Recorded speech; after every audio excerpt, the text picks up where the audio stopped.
आता कहाँ से है? मुझे इस बात का पता लगाना पड़ेगा।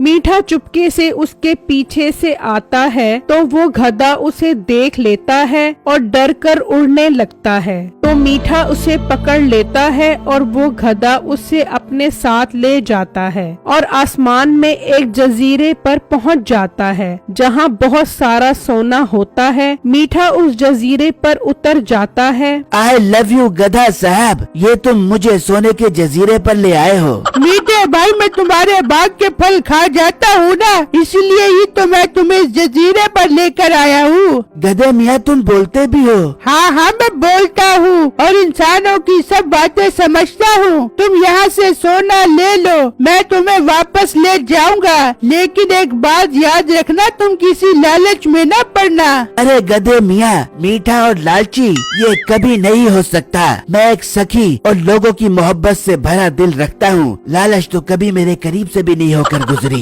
बहुत अच्छी बात है मीठे, अब तुम एक सोने की ईंट उठा लो, फिर यहाँ से चलते हैं। फिर मीठा वहाँ से एक सोने की ईंट उठा लेता है और वो वापस जमीन पर आ जाते हैं। मीठा ये खबर लेकर अपने घर जाता है और अपनी बीवी को बताता है। अरे बेटे, ये तो बहुत अनहोनी हो गई है, बोलने वाला खच्चर और सोने के जजीरे पे रह बे और तेरे बाग का फल खाने आ बे। हाँ बेगम, तभी तो वो मुझे अपने साथ सोने के जजीरे पर लेकर गया था। मिट्टी मेरी जान के टोटे, अब हम दोनों बड़ी बड़ी बोरियां लेके उसके साथ जा बेंगे और बहुत सारा सोना लेके आ बेंगे। ठीक है बेगम, तू बड़ी बड़ी बोरियां तैयार कर। फिर अगले दिन मीठा वो सोने की ईंट बेचकर एक गाड़ी खरीद लेता है। तो उस किसान की नजर उस पर पड़ जाती है। ये तो मेरे बाग से बहुत अमीर हो गया है। मैंने तो गलती कर दी अपना बाग से देकर। मैं इसे अपना भाग वापस ले दूंगा यार। फिर वो किसान मीठे के पास पहुंचता है और उससे अपना बाग वापस करने का मुतालबा करता है। क्या बाग वापस दे दूं? अपनी शक्ल देखी है तुमने? मैंने अपना गुर्दा बेचकर तुम्हें पैसे देकर ये बाग खरीदा है। अब ये बाग मेरा गुर्दा है और कोई मुझसे मेरा गुर्दा नहीं ले सकता।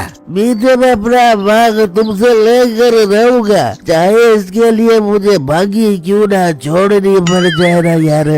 हाँ हाँ, जा जा, बहुत देखे तेरे जैसे नशेई। ये कहकर वो किसान वहाँ से चला जाता है और कुछ देर बाद जहर लेकर आता है और वहाँ पड़े फलों में डाल देता है।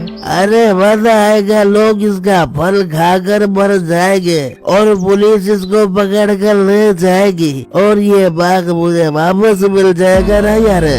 ये कहकर वो किसान वहाँ से चला जाता है और मीठा रात होने का इंतजार करने लगता है कि अचानक वही गधा आ जाता है।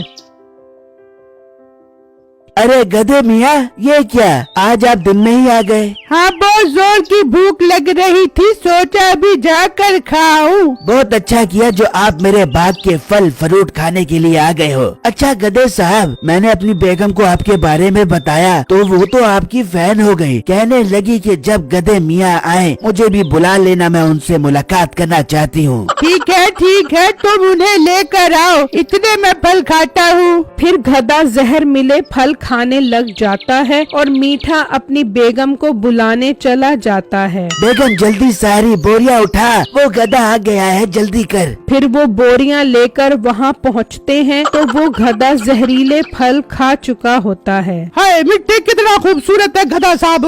मिट्टी मेरी तो देख के आगे ठंडी हो गई है। गधे भाई, मुझे भी अपने साथ जजीरे पे ले जा बोना, मुझे बहुत शौक है जजीरा देखने का, सोने वाला।